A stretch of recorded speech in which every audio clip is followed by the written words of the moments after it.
It's one of the deadliest pathogens the world has faced in the last 100 years.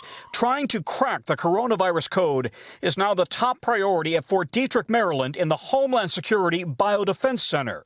Behind these doors, one of the most secure labs in the country.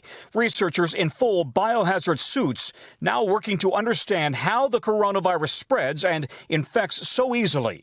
I asked senior research scientist Paul Davish about the pressure knowing so many people have already died.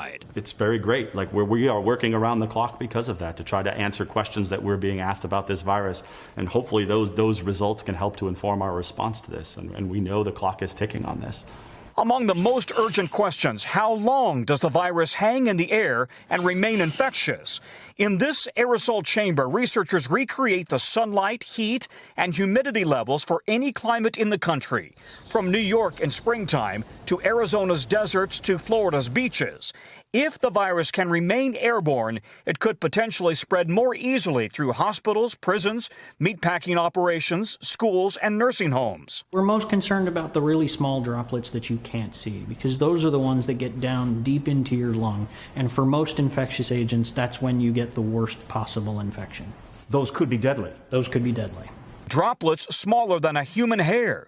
Researchers already know the virus can survive on cardboard for 24 hours, plastic and steel for 3 days, glass for 4 days. Last month, this lab announced that common household disinfectants can quickly kill the virus. But another critical discovery received less attention. The pathogen does not survive well in direct sunlight and at certain humidity levels. What we have found so far is that sunlight seems to be very detrimental to the virus, and so within minutes the majority of the virus is inactivated on surfaces and in the air in direct sunlight. That could mean the virus would die quickly on anything left outside, from playground equipment to backyard furniture to shopping carts. It's not clear whether sunlight kills the virus on skin. Our preliminary results say yes, that the sunlight on plastic will inactivate the virus very quickly. Potential good news for anyone anxious to get outside.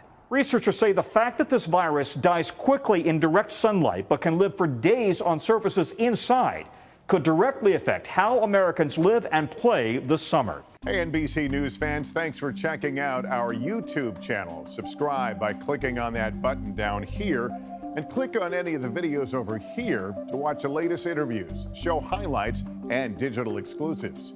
Thanks for watching.